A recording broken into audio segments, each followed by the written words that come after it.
Unit 9 का lecture 1 जिसमें हम कॉन्सेप्ट ऑफ सैम्पलिंग और उसके बाद हम प्रोबेबिलिटी सैम्पलिंग पे इस लेक्चर में बात करेंगे, क्योंकि कॉन्सेप्ट ऑफ सैम्पलिंग थोड़ा सा लेंथी है। हमारे आज के ये ऑब्जेक्टिव है जिसको हम हाफ ऑब्जेक्टिव को आज कवर करेंगे, हाफ को फिर नेक्स्ट लेक्चर में। सैम्पलिंग को समझने से पहले हमें दो चीज़ें समझनी है, एक पॉपुलेशन और एक सैम्पल। पॉपुलेशन को पहले हम अंडरस्टैंड कर लेते हैं। पॉपुलेशन किसे कहते हैं? कोई भी डेटा होता है या कोई भी हमारे पास सोर्स ऑफ इंफॉर्मेशन होती है, उसमें जितने भी एलिमेंट्स हैं, जितने भी मेजरमेंट हैं, जितने भी लोग शामिल हैं, वो तमाम पॉपुलेशन कहलाते हैं। मिसाल के तौर पे मेरे पास एक लिस्ट है हॉस्पिटल पेशेंट्स की, और आज हॉस्पिटल में 300 पेशेंट एडमिट है। तो अगर एक स्पेसिफिक हॉस्पिटल की मैं बात करूं और मैं कहूं कि आज मेरे पास इस हॉस्पिटल में पॉपुलेशन, पेशेंट पॉपुलेशन कितनी है, तो आप मुझे कहेंगे 300 लोग। इसी तरीके से अगर मैं कहूं कि एक स्कूल में बच्चों की तादाद कितनी है, उस स्पेसिफिक स्कूल की पॉपुलेशन की हम बात करें और सिर्फ स्टूडेंट पॉपुलेशन की बात करें, तो अगर वहाँ 500 बच्चे पढ़ रहे हैं तो उसकी पॉपुलेशन 500 होगी। सो population is overall the number of individual or measurement which is involved in a study or relevant to a study. So हम रिसर्च में कभी भी जब इंफॉर्मेशन कलेक्ट करते हैं, डेटा कलेक्ट करते हैं, वो तमाम पॉपुलेशन से नहीं करते। उसके कई रीजंस हैं, जिसमें फाइनेंशियल रीजंस आते हैं, जिसमें कॉस्ट है, एथिक्स है और एक्सेस है। कि एक डिस्ट्रिक्ट में मैंने टीबी पेशेंट को देखना है, तो मैं पूरे डिस्ट्रिक्ट के जितने भी टीबी पेशेंट्स हैं, शायद मेरे पास इतने रिसोर्सेज, फाइनेंशियल और बाकी ह्यूमन रिसोर्सेज नहीं है कि मैं उनको एक्सेस कर सकूं, उनसे डेटा ले सकूं। या फिर मिसाल के तौर पे मैं कहूं कि मुझे एक डिस्ट्रिक्ट में हर घर के अंदर जितनी भी कमाई आ रही है, इनकम आ रही है, मुझे उसका हिसाब लगाना है, मुझे उसका मालूम होना चाहिए। तो ये बहुत मुश्किल है, क्योंकि एक डिस्ट्रिक्ट में लाखों घर हो सकते हैं और उसमें फिर 4-5 लोग भी कमाने वाले होंगे। तो हर एक का मेरे फाइनेंशियल और ह्यूमन रिसोर्स के हिसाब से ये शायद इम्पॉसिबल है। तो इसीलिए तमाम पॉपुलेशन से हम डेटा नहीं लेते। हम क्या करते हैं कि पॉपुलेशन का एक हिस्सा सेलेक्ट करते हैं जिसको हम सैंपल कहते हैं, ठीक है। और वो सैंपल बुनियादी तौर पे उस सैंपल या उस पॉपुलेशन के उस हिस्से के कैरेक्टरिस्टिक वही होते हैं जो पॉपुलेशन के होते हैं। तो सैंपल चूंकि उसी पॉपुलेशन से निकला होता है, उसके सेम कैरेक्टरिस्टिक होते हैं, तो हम सैंपल से डेटा कलेक्ट करते हैं और उस डेटा की बुनियाद पे जब हम जनरलाइजेशन करते हैं तो हम उस पॉपुलेशन पे उसको अप्लाई करते हैं, ठीक है। सो एग्जांपल अगर हम पॉपुलेशन की लें तो for example monthly income of house hold in Pakistan, Pakistan के अंदर हर घराने की माहाना इनकम, ये पूरे पाकिस्तान में जितने भी घराने हैं, तो अब पूरा पाकिस्तान और उसके अंदर जो घराने हैं ये एक पॉपुलेशन है। इस तरह नंबर ऑफ टीबी पेशेंट्स इन पाकिस्तान, या फिर all patient visiting ABC hospital emergency in 2024। For example किसी ने डीएचक्यू हॉस्पिटल लिया का विजिट किया है 2014 में, तो वो तमाम पेशेंट जिन्होंने एक साल के अंदर इमरजेंसी डिपार्टमेंट विजिट किया, ये एक पॉपुलेशन है। इसी तरीके से न्यूनेटल मॉर्टेलिटी इन पाकिस्तान के, अब कितने बच्चे पाकिस्तान में पैदा होते ही पहले 1 महीने में उनकी एक्सपायरी हो जाती है, वो बच्चे, तो उनकी तादाद बहुत ज़्यादा होगी, ये एक पॉपुलेशन है। सैंपल पे हमने बात थोड़ी सी कर भी ली, लेकिन अगर हम उसको थोड़ा सा और डिफाइन कर लें कि सैंपल जो है वो स्पेसिफिक ग्रुप ऑफ इंडिविजुअल या मेजरमेंट होता है जो हम एक पॉपुलेशन से सेलेक्ट करते हैं, ठीक है। पॉपुलेशन का कुछ हिस्सा जब हम उठाते हैं और उनसे हम डेटा लेते हैं, उसको हम सैंपल कहते हैं। और बहुत सारे तरीके हैं सैम्पलिंग के, कि हमने एक पॉपुलेशन से जब सैंपल लेना है तो सैम्पलिंग का तरीक़ाकार हमने कौन सा इख्तियार करना है, तो उस पर हम बाद में बात करेंगे। क्योंकि जब सैंपल हम चूज़ करते हैं तो उस सैंपल के अंदर पार्टिसिपेंट होते हैं और फिर उन पार्टिसिपेंट से हम डेटा लिखते हैं।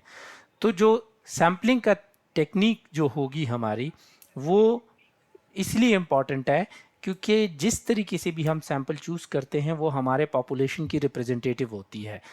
पॉपुलेशन और सैंपल के कैरेक्टरिस्टिक्स सेम होते हैं क्योंकि हम सैंपल पॉपुलेशन से उठाते हैं, तो इसीलिए सैम्पलिंग का तरीक़ाकार हमारा बहुत केयरफुल और अच्छे से होना चाहिए। हमारे पास एक एग्जांपल है कि अगर फॉर एग्जांपल जैसे हमने कहा कि monthly income of all house hold in Pakistan, तमाम घराने जो पाकिस्तान में उनकी मंथली इनकम, ये हमारे पॉपुलेशंस थी। अब पूरे पाकिस्तान के घरानों का मंथली इनकम शायद मैं या बहुत सारे और लोग मिल के भी नहीं कर सके, क्योंकि एक बहुत बड़ा डेटा होगा। तो हम इससे एक सैंपल ले लेते हैं और कहते हैं कि चले पाकिस्तान में 1000 घरानों के मंथली इनकम का रिकॉर्ड हम उठा लें। ठीक है, सो ये 1000 घराने मुख्तलिफ जगहों से हम सेलेक्ट करेंगे, मुख्तलिफ डिस्ट्रिक्ट से करेंगे, तो जनरली पाकिस्तान के पॉपुलेशन की एक रिप्रेजेंटेटिव सैंपल हमारे पास ये होगी। अच्छा, अब इसी पॉपुलेशन और सैंपल से रिलेवेंट टर्म्स हैं, ठीक है, उसको कहते हैं पैरामीटर और स्टैटिस्टिक्स। ये क्या चीज़ है? पैरामीटर, पी से आप समझें पॉपुलेशन और पी से समझें पैरामीटर। ये जो डेटा हम पॉपुलेशन से उठाते हैं, न्यूमेरिकल वैल्यूज़, ठीक है, जो पॉपुलेशन की किसी स्पेसिफिक कैरेक्टरिस्टिक को शो करती है, वो पैरामीटर कहलाता है। ठीक है, क्योंकि वो हम पॉपुलेशन से उठाते हैं। जो न्यूमेरिकल वैल्यू हम पॉपुलेशन से हमें डेटा प्रोवाइड करती है, वो न्यूमेरिकल वैल्यू उस पॉपुलेशन का पैरामीटर कहलाता है। इसकी बनिस्बत जब हम सैंपल से एक न्यूमेरिकल डेटा उठाते हैं और वो न्यूमेरिकल डेटा हमें सैंपल के अंदर एक कैरेक्टरिस्टिक शो करता है, उसको हम स्टेटिस्टिक कहते हैं। ये एक ही चीज़ है, लेकिन जब हम पॉपुलेशन से उठाते हैं तो वो पैरामीटर कहलाता है, और जब हम सैंपल से उठाते हैं तो वो स्टेटिस्टिक्स कहलाता है। ठीक है, और पैरामीटर जो है वो एक ट्रू मेजर ऑफ इंटरेस्ट जो है हमें समझाने में और हमें एस्टिमेट करने में हेल्प करता है। फॉर एग्जांपल मैंने देखना है कि पाकिस्तान के अंदर 50 ईयर्स से अबव लोगों की तादाद, ठीक है, सो मैं समझूं वो 1.5 करोड़ है, तो ये जो 15 मिलियन का एक नंबर है, ये पैरामीटर है, पॉपुलेशन का पैरामीटर है। ठीक है, और अगर मैं कहूँ कि डिस्ट्रिक्ट जहलम के अंदर 50 ईयर्स एंड अबव लोगों की तादाद, तो मैं कहूँ 15,000 है, तो ये 15,000 चूंकि मैंने एक सैंपल से उठा लिया डिस्ट्रिक्ट जहलम से, तो वो मेरे लिए स्टेटिस्टिक्स होगा। ठीक है, जैसे यहाँ पे भी एग्जाम्पल में आपको बता दिया है कि एवरेज हाउस होल्ड साइज और percentage of house hold with modern sanitation facilities reported in 1999 census of Karachi are parameter, क्योंकि एक स्पेसिफिक उसमें उन्होंने रिपोर्ट की है। ठीक है, और जबकि स्टेटिस्टिक्स जो है वो इस हिसाब से हैं। जब हम इसको एक सैंपल तक महदूद कर लेते हैं, जैसे यही चीज़ जो इधर एग्जाम्पल थी पैरामीटर की, उसको हमने स्टेटिस्टिक में देखा, तो वो पूरे कराची के उस मॉडर्न सैनिटेशन वाले हाउस होल्ड से कम हो के 6000 हाउस होल्ड पे आ गई, और इसमें स्पेसिफाई कर लिया 2010 के स्टेटिस्टिक्स का।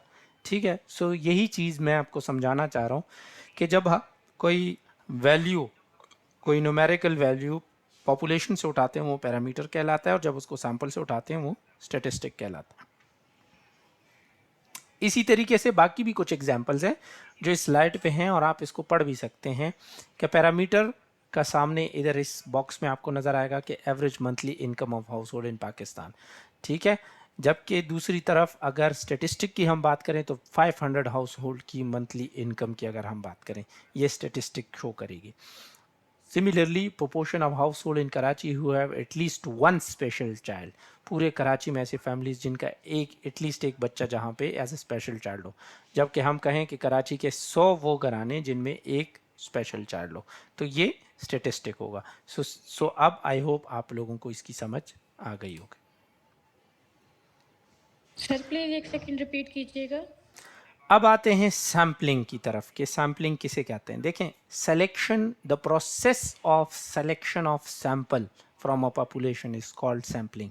ये एक सिस्टमेटिक प्रोसेस होता है और इसमें हम सबसेट चूज़ करते हैं। फॉर एग्जांपल, हमने किसी पॉपुलेशन में इंडिविजुअल चूज़ करने हैं, या हमने एक set of number of organisation में स्पेसिफिक ऑर्गेनाइज, जैसे बहुत सारे हॉस्पिटल में कुछ हॉस्पिटल चूज़ करने हैं तो वो ऑर्गेनाइजेशन में आते हैं, या फिर एक हॉस्पिटल के अंदर 10-15 डिपार्टमेंट है, उसमें हमने 5-6 डिपार्टमेंट चूज़ करने हैं तो वो different entities within the organisation आएंगे। अगर हमने ये एक लार्जर पॉपुलेशन ऑफ इंटरेस्ट से, जो हमारी स्टडी से रिलेटेड है, हमारी रिसर्च से रिलेटेड है, उसमें से हमने सिलेक्शन करनी है पॉपुलेशन के अंदर से, इस प्रोसेस को हम सैम्पलिंग कहते हैं, ठीक है।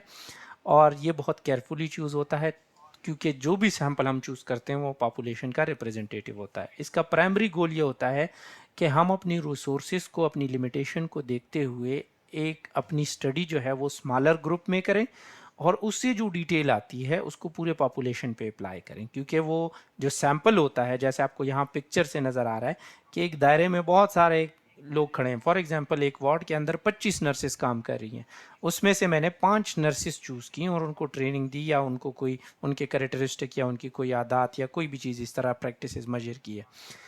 तो मैं कह सकता हूँ कि अगर 5 नर्सेज की ये प्रैक्टिसेस हैं, तो इसका मतलब बाकी 20 जो हैं उनकी भी ये प्रैक्टिसेस होंगी, क्योंकि इन 25 में से मैंने इन 5 को चूज़ किया था। तो ये इन्हीं पॉपुलेशन से है, इसीलिए सैंपल के कैरेक्टरिस्टिक इसी पॉपुलेशन के कैरेक्टरिस्टिक भी होंगे। So we can generalise accordingly. जब हम प्रॉपर सैम्पलिंग टेक्निक अप्लाई करते हैं तो इससे हमें एश्योरेंस मिलती है कि हमारे रिजल्ट्स जो हैं उसी पॉपुलेशन पे एप्लीकेबल भी हैं। और जब हम सैंपल से लिए गए रिजल्ट्स, हमारा डेटा जब सैंपल की बेस पे आता है और उस डेटा से रिजल्ट्स लेते हैं, तो वो उस पॉपुलेशन के लिए रिलायबल भी होते हैं, उस पॉपुलेशन पे एप्लीकेबल भी होते हैं, ठीक है। सो कभी भी जब हम सैंपल चूज़ करते हैं तो हमें इफ़ेक्टिव मैकेनिज़्म ऑफ सैम्पलिंग करनी चाहिए, क्योंकि इससे हमारी स्टडी के अंदर बायसनेस कम हो जाती है, यानी स्टडी के अंदर जो वीकनेसेस है, जो स्टडी को वीक कर देती है, जो उसके रिजल्ट को जो है ना वो वीक कर देती है, क्रेडिबिलिटी उसकी कम कर देती है, तो उस वो भी कम होगी वीकनेसेस, और इससे हमारी रिप्रेजेंटेटिवनेस बढ़ेगी, जिसकी वजह से हम सैंपल के रिजल्ट्स को पॉपुलेशन पे अप्लाई कर सकेंगे। अब सैम्पलिंग के 2 मेन टाइप्स हैं जो आपको स्क्रीन पे नज़र आ रहे हैं। सैम्पलिंग मेथड जो है ना वो 2 तरीक़ों से करते हैं। एक को कहते हैं प्रोबेबिलिटी सैम्पलिंग, जो आपको स्क्रीन के लेफ्ट साइड पे नज़र आ रहा है इन ग्रीन बबल्स, और एक है नॉन प्रोबेबिलिटी सैम्पलिंग जो आपको राइट साइड पे नज़र आ रहा है। ये ग्रीन लेफ्ट साइड पे है और ब्लू राइट साइड पे है। आज हम ग्रीन वाले कवर करेंगे, लेफ्ट साइड के। प्रोबेबिलिटी और नॉन प्रोबेबिलिटी सैम्पलिंग क्या होती है? देखें, प्रोबेबिलिटी का कंसेप्ट आपने स्टेटिस्टिक्स में पढ़ा होगा, विच सेज कि प्रोबेबिलिटी इज इक्वल टू, हम कह सकते हैं, चांस, ठीक है। सो ये वो प्रोसीजर है सैम्पलिंग का जिसमें हर पार्टिसिपेंट जो पॉपुलेशन का पार्ट होता है वो सैम्पलिंग के सैम्पलिंग सिलेक्शन का जो प्रोसेस होता है ना उसमें से गुजरता है, और उसको इक्वली चांस उसका होता है कि उसका नाम उसमें आए भी या ना भी आए। किसी को ये गिला ना हो या किसी को ये कंसर्न ना हो कि ये सैंपल चूज़ हो रहा था, हमें तो पता ही नहीं चला, हमें तो काउंट ही नहीं किया गया, हमें तो आइडिया ही नहीं था। बल्कि रिसर्चर पॉपुलेशन में ऐसे प्रोसीजर अप्लाई करता है कि जिससे किसी भी एक इंडिविजुअल का या किसी भी एक एंटिटी का जो एलिमेंट होता है पॉपुलेशन का, उसकी सिलेक्शन हो सके। मतलब चांस सबको मिले, बेशक उसमें से जैसे मैं 100 लोगों में से 25 सेलेक्ट करूं, तो इसका मतलब ये हर 4 लोगों में से एक बंदा सेलेक्ट होगा। लेकिन ये जो 4 में से एक सेलेक्ट होगा, बाकी 3 ये ना कह सके कि हमें तो पता ही नहीं था और हमें तो पूछा भी नहीं गया या हमें इस प्रोसेस से नहीं गुजारा कि हमारा नाम भी आए, ठीक है। सो इस चीज़ को ख़त्म करने के लिए प्रोबेबिलिटी सैम्पलिंग का तरीका इख्तियार किया जाता है, जिसका मतलब यह है कि हर इंडिविजुअल को मौका मिलता है कि वो सैम्पल में सेलेक्ट होने के प्रोसेस से गुजरे। वो अलग बात है कि एट द एंड वो एज अ सैम्पल का पार्ट बनता है या नहीं बनता। So that is called probability sampling. जबकि नॉन प्रोबेबिलिटी सैम्पलिंग का मतलब ये है कि पॉपुलेशन के हर फर्द को मौका नहीं मिलता सैम्पल में चूज़ होने का, ठीक है, सैम्पल में सेलेक्ट होने का। मतलब फॉर एग्जांपल मैं कहूँ कि 100 में से मैंने 25 लोग उठाने हैं, तो जो सामने 25 चेयर्स पे बैठे हुए हैं बस यही उठ के आ जाए। पीछे जो 75 बैठे थे उनका तो मैंने पूछा ही नहीं, उनको तो मैंने शामिल ही नहीं किया। तो वो उनके दिल में ये ख्याल ज़रूर आएगा कि हमें तो शामिल ही नहीं किया, हमें तो इक्वल अपॉर्चुनिटी नहीं दी गई सिलेक्शन की, ठीक है। सो इसको फिर नॉन प्रोबेबिलिटी सैम्पलिंग कहते हैं। आई होप यहाँ भी आपको समझ आ गई होगी। यहाँ पे हम प्रोबेबिलिटी सैम्पलिंग को समझेंगे और यहाँ पे प्रोबेबिलिटी सैम्पलिंग के जो फर्दर 4 टाइप्स हैं उस पे बात करेंगे। प्रोबेबिलिटी सैम्पलिंग जैसे मैं बताया कि वो मेथड है जिसमें हर मेंबर जो पॉपुलेशन का होता है वो हमें एज अ रिसर्चर मालूम होता है, और उसमें जो है हर एक को इक्वल चांस मिलता है सिलेक्शन का। और ये एक पॉजिटिव पॉइंट है क्योंकि ये हमें सैंपल इस तरीके से हम इसकी हेल्प से चूज़ करते हैं कि वो एक ट्रू रिप्रेजेंटेटिव होता है पॉपुलेशन का। तो इस तरह के सैंपल से जो हमारे पास डेटा आता है वो बड़ा रिलायबल होता है। इसकी कैरेक्टरिस्टिक क्या होती है? एक तो ये है कि प्रोबेबिलिटी सैम्पलिंग में रैंडम सिलेक्शन होगी। ये कोर मेन प्रिंसिपल है। हर इंडिविजुअल को इक्वल चांस मिलता है। अब कोई भी रैंडमली सेलेक्ट हो सकता है, ठीक है। रैंडमाइजेशन का तरीका हम आगे समझेंगे। दूसरा ये है कि नॉन प्रोबेबिलिटी है।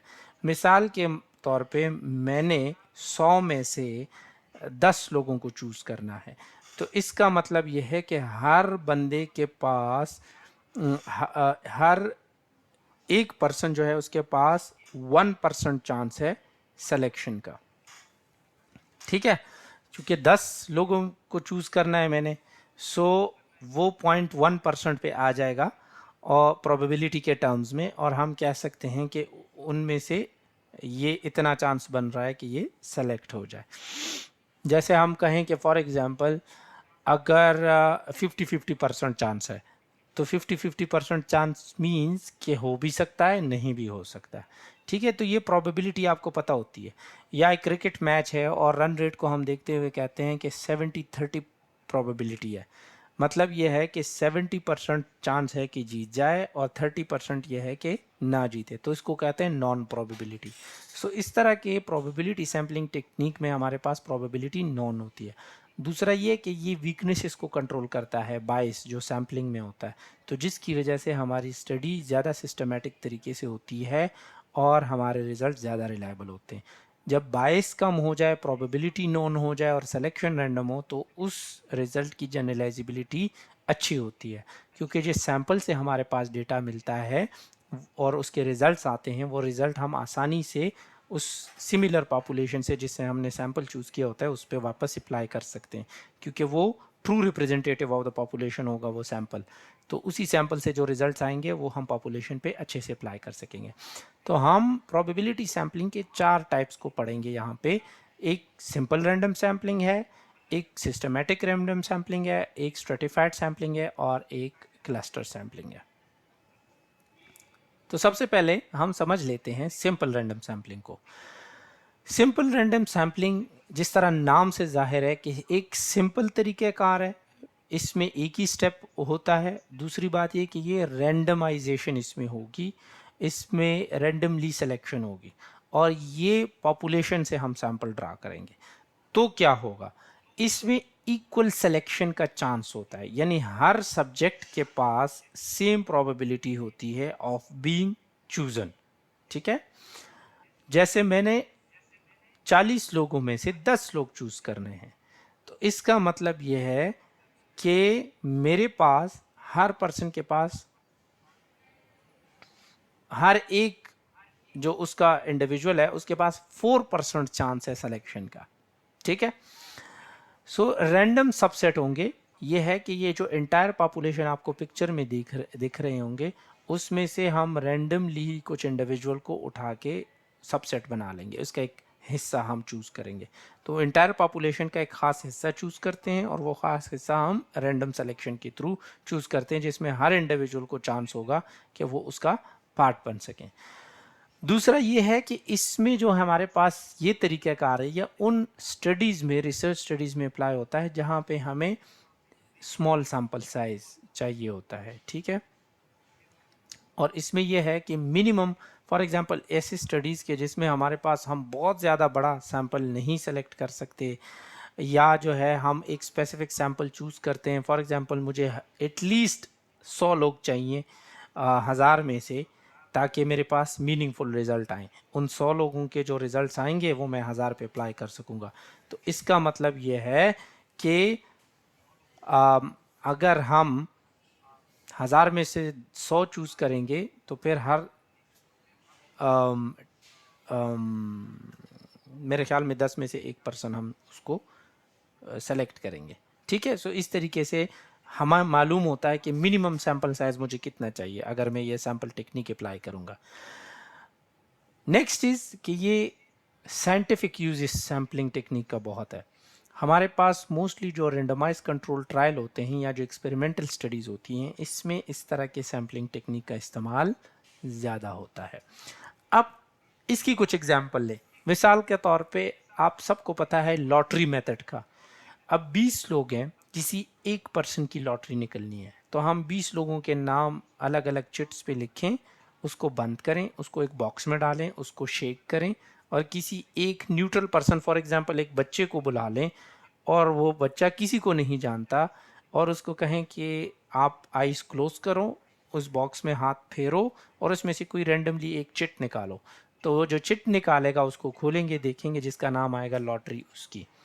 सो इस तरीके से ये जब हम सिलेक्शन करते हैं, फॉर एग्जांपल 1000 लोगों के मैंने नाम डाले और रैंडमली एक एक करके उठाता रहा हूँ और जिसका भी नाम आया वो मेरे सैंपल का हिस्सा बना। ये सिंपल रैंडम सैम्पलिंग का एक एग्जांपल है। दूसरा, जो आप स्पिन व्हील पे ऊपर नंबर चूज करते हैं, फॉर एग्जांपल मैं 10-10 का ग्रुप बनाऊं और मैं कहूं कि मुझे 10 में से 1% चाहिए। सो आप 10 एक साइड पे खड़े हो, नेक्स्ट 10 दूसरे पे, नेक्स्ट 10 लोग तीसरी जगह पे ग्रुप में खड़े हो।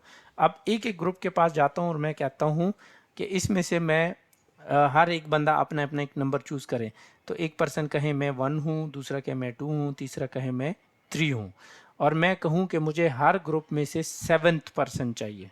ठीक है, या हर ग्रुप में से वो पर्सन चाहिए जिस पे ये स्पिन व्हील जो आपको स्क्रीन पे नजर आ रहा है, ये जिस पे 8 का नंबर रुका या जिस पे 1 का नंबर रुका, जिस नंबर पे भी ये स्पिन व्हील रुकी मुझे वो चाहिए। सिंपल इस तरीके से। सॉरी मेरे अल्फाज शायद उस हिसाब से क्लियर ना हो आपको।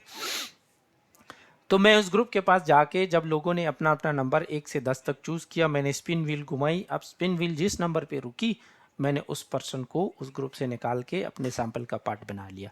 That is called simple random sample. Next type जो है वो है सिस्टमैटिक सैम्पलिंग की। अब सिस्टमैटिक सैम्पलिंग किसे कहते हैं? सिस्टमैटिक के वर्ड से जाहिर है कि हमारे पास हम जो भी पॉपुलेशन होगी उसका एक स्पेसिफिक नंबर सेलेक्ट करेंगे। ठीक है, केथ नंबर उसको कहते हैं। तो हम क्या कहते हैं कि हम लोगों को, जैसे फॉर एग्जांपल रोज़ में उनको कहा कि अपनी मर्जी से जो है ना वो लाइन में बैठ जाएं, हर लाइन 10-10 लोगों की हो।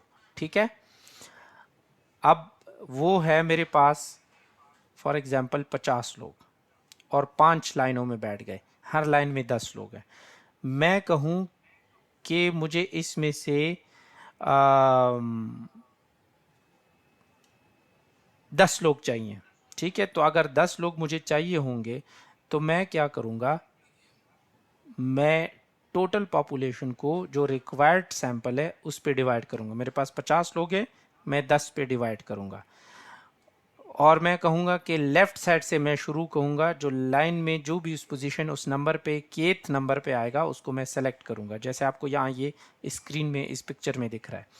तो अगर 50 को मैं 10 पे डिवाइड करूँ तो ये मेरे पास आएगा 5। तो इसका मतलब ये है कि लेफ़्ट साइड से शुरू करके हर लाइन में जो 5th पोजीशन पे जो बंदा बैठा हुआ है, जैसे इस पिक्चर में आपको रेड कलर के नज़र आ रहा है, वो बंदा उठ के आ जाए क्योंकि वो मेरे सैंपल का पार्ट बनेगा। ये कीथ नंबर कहलाता है। ठीक है, this method picks individual at consistent evenly spaced interval through the sampling frame. हर इंडिविजुअल कंसिस्टेंट होगा और इवनली स्पेस्ड होगा। किसी को ये, उन्होंने पहले अपनी मर्जी से बैठ गए, फिर मैंने डिसाइड किया कि मैं लेफ़्ट साइड से काउंट करूँगा, फिर मैं टोटल पॉपुलेशन उठा ली, डिवाइडेड बाय रिक्वायर्ड सैंपल पे मैंने उसको डिवाइड किया, तो जो नंबर आया मैंने वो अप्लाई किया लेफ़्ट साइड से। लेफ़्ट साइड से 5th पोजीशन पे हर लाइन में जो भी बैठा है वो उठ के आ जाए और मेरे सैंपल का पार्ट वो बनेगा।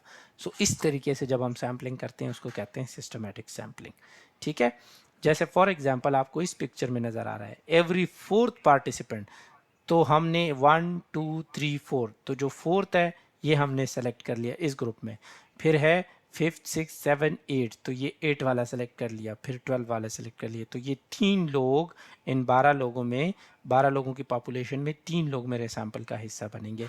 That is called systematic sampling. ठीक है, ये बहुत इजी तरीका है सिंपल रैंडम सैम्पलिंग की निस्बत, और प्रैक्टिकली भी कन्वीनियंट है।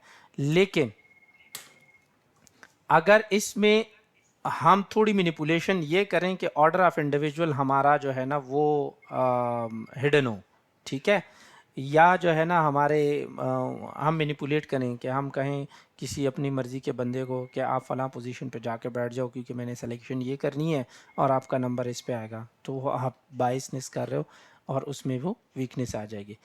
फॉर एग्ज़ाम्पल हम जो है स्टूडेंट का सर्वे करना चाह रहे हैं अबाउट कैंपस फैसिलिटीज़, और हमने उनकी लिस्ट बनाई मेल और फीमेल स्टूडेंट की अल्टरनेट, और हम कहें कि हमें हर 20th नंबर पे जो इस लिस्ट में स्टूडेंट आ रहा है वो जो है हम ये कहें कि selecting every 20th student could unintentionally result in a sample composed entirely of one gender.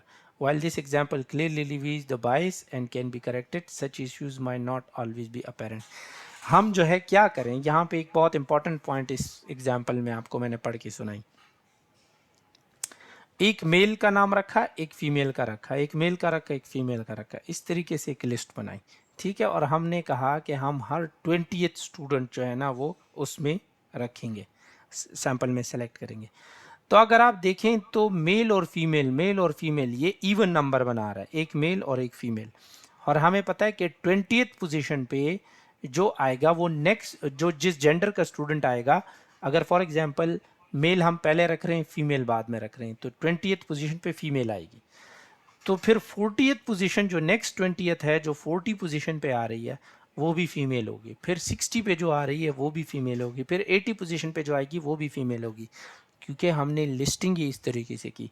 हाँ, अगर हम ये लिस्ट जो है ना अल्फ़ाबेटिकल ऑर्डर में करेंगे, मेल फीमेल के नाम जो अल्फ़ाबेटिकल ऑर्डर में एक लिस्ट में आ जाए, और हम कहें कि हर 20th या 10th पोजीशन पे जो स्टूडेंट आ रहा है इस लिस्ट में उसको हम सेलेक्ट कर लें, तो वो फिर सिस्टमेटिक सैम्पलिंग होगी, सिस्टमेटिक रैंडम सैम्पलिंग इसको कहते हैं। स्ट्रेटिफाइड सैम्पलिंग को आप समझते हैं।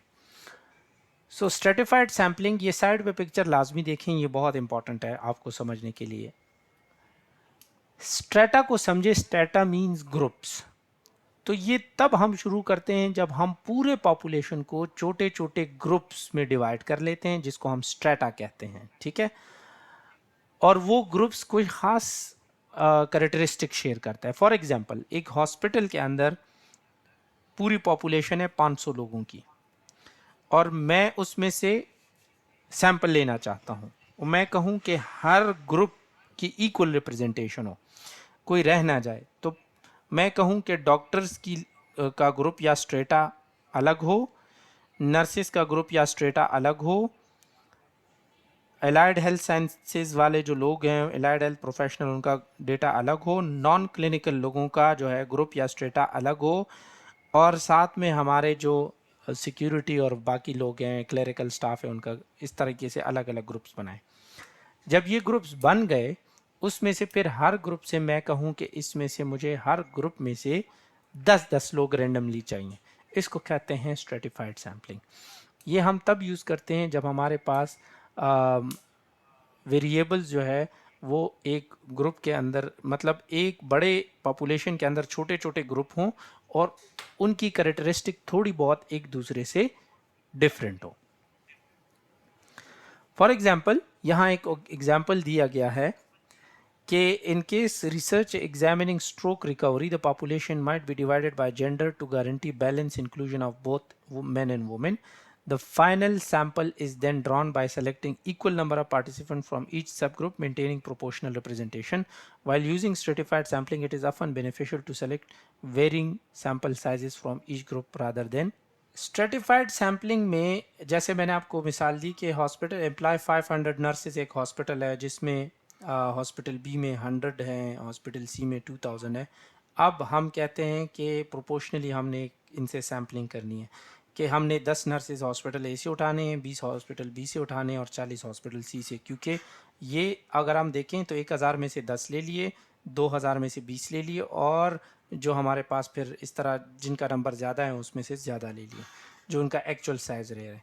तो हम क्या करते हैं कि पॉपुलेशन है उसको फिर स्ट्रेटा में डिवाइड कर लिया, और फिर हर स्ट्रेटा से हमने कुछ कुछ लोग ले लिए, तो उसको कहते हैं स्ट्रेटिफाइड रैंडम सैम्पलिंग। ये बहुत इंपॉर्टेंट होता है क्योंकि इसमें हमारे पास स्टेप वाइज सिलेक्शन होती है, और उसमें हमारे पास सिमिलर कैरेक्टरिस्टिक के लोगों के लिए राइट कैरेक्टरिस्टिक के स्ट्रेटिफिकेशन हो जाती है, जिसकी वजह से हमारे पास डेटा में यूनिफॉर्मिटी रहती है।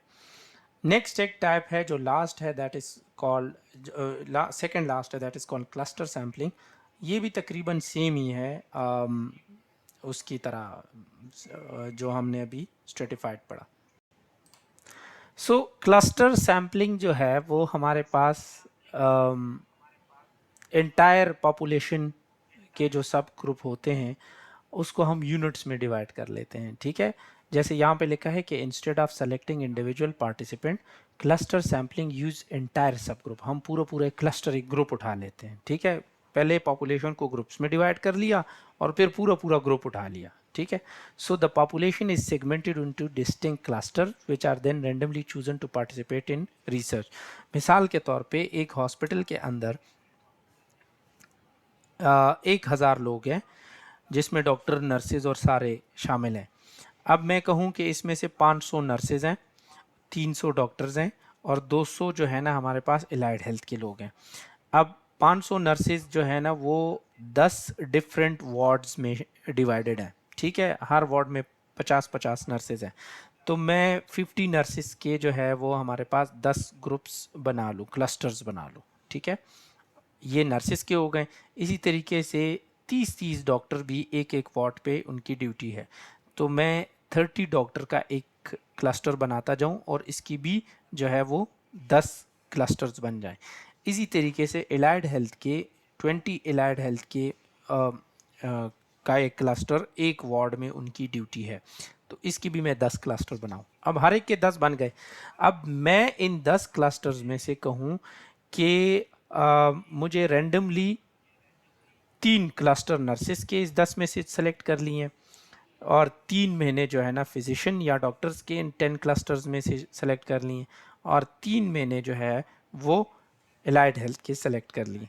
तो इसमें क्या है कि हमने पहले इंटायर पॉपुलेशन को based on some common characteristic उनके क्लस्टर्स बनाए, डिफरेंट क्लस्टर्स होंगे, और फिर नंबर ऑफ क्लस्टर्स में से एक दो हमने उसमें से चूज कर लिए।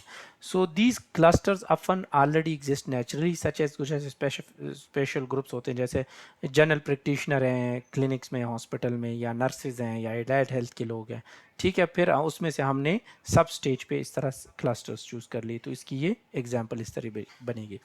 जैसे आपके पास ये पॉपुलेशन है, इसमें हमने जो है ना ये 6 क्लस्टर्स बना लिए, और इन 6 में से मैं कहूँ कि पहले 2 में से मैं ये वाला उठा लेता हूँ, दूसरे में बी साइड पे और तीसरे में बी साइड पे, तो ये मेरे पास इस तरह का सैंपल बन गया।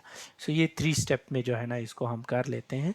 लेकिन इसमें जो क्लस्टर बनाते हैं किसी कॉमन कैरेक्टरिस्टिक की बुनियाद पे, जैसे जियोग्राफिकल एरिया हो गया, किसी कॉमन कैरेक्टरिस्टिक पे जैसे डॉक्टर्स हैं, नर्सेज हैं, या पेशेंट्स हैं तो मेल पेशेंट और फीमेल पेशेंट। फिर हम इसमें सब क्लस्टर कर लेते हैं कि जैसे 15 साल से कम उम्र के पेशेंट्स, या फिर 16 साल से 40 साल की उम्र तक, और फिर हम कहें 40 साल से ऊपर की उम्र तक मरीजों को 3 अलग क्लस्टर बनाएं और उसमें से फिर एक एक क्लस्टर इस तरह चूज कर लें। So that is called cluster sampling. ये भी प्रोबेबिलिटी सैम्पलिंग का एक तरीकाकार है। The last type is called multi stage sampling. अब ये मल्टी स्टेज सैम्पलिंग बाकी जो क्लस्टर सैम्पलिंग है ये भी डिफरेंट स्टेजेस पे है, ठीक है। तो ये इसको भी मल्टी स्टेज क्लस्टर सैंपल कहते हैं, ठीक है। ये क्या है कि इसमें सैंपल प्रोग्रेसिवली नैरो डाउन हो जाता है, जिस तरह क्लस्टर सैम्पलिंग में नैरो डाउन हो रहा था, लेकिन उसमें एक चीज़ ये थी कि हमने 500 नर्सिस को 10 ग्रुप में डिवाइड किया था, हर ग्रुप में 50 नर्सिस थे। फिर उसमें से हमने 3 ग्रुप्स चूज़ किए, तो हर ग्रुप में स्टिल वही 50 लोग थे, और हमने 3 ग्रुप जब चूज़ किए तो ये 150 नर्सेज हो गए। सो इसमें ग्रुप का साइज छोटा नहीं हुआ, इसमें क्लस्टर का साइज सेम रहा। लेकिन जब मल्टी स्टेज सैम्पलिंग करते हैं तो इसमें हर क्लस्टर का साइज जो है ना वक्त के साथ छोटा होता जाता है। ये टेक्निक जो है स्पेशली हैंडी है जब हम बहुत बड़े पॉपुलेशन से एक बहुत बड़े जियोग्राफिकल एरिया पे, या मुल्की तौर पे, या सूबे के हिसाब से सर्वेस कर रहे होते हैं, ठीक है। तो एट एवरी स्टेज हम जब क्लस्टर चूज़ करते हैं तो उस क्लस्टर को मज़ीद ब्रेक डाउन करते हैं। फॉर एग्ज़ाम्पल मैंने पंजाब के हर डिस्ट्रिक्ट से 1000 बंदा लिया, उन 1000 को फिर मैंने मेल फीमेल में डिवाइड किया तो वो क्लस्टर और छोटे हो गए। फिर उन मेल फीमेल के अंदर फिर मैंने एज के हिसाब से उनकी डिवीज़न की। फिर एज के हिसाब से डिवीजन के बाद मैंने उनको कहा कि जो डायबिटिक है हर एज ग्रुप में और जो नॉन डायबिटिक है इनके अलग अलग क्लस्टर बना ली। सो इस तरीके से फिर वो स्मॉलर होता जाता है। That is called multi stage sampling, ठीक है। ये एंटायर पॉपुलेशन को छोटे छोटे क्लस्टर्स में स्टेज वाइज डिवाइड करते हैं और फिर उनको हम और रिड्यूस करते हैं। जैसे आपको इस पिक्चर में नज़र आ रहा है कि ये बहुत बड़ा एक पॉपुलेशन था, उसको हमने 3 ग्रुप्स में डिवाइड किया, जिसमें फिर इन 3 को मज़ीद डिवाइड किया, ठीक है। और जब 3 में मज़ीद डिवाइड किया तो उनको फिर और भी डिवाइड किया और फिर उनसे हमने सैम्पलिंग की थी। That is called multi stage sampling. यहाँ तक आज का लेक्चर पूरा हुआ। अगर कोई क्वेश्चन है तो पूछ सकते हैं। Thank you very much.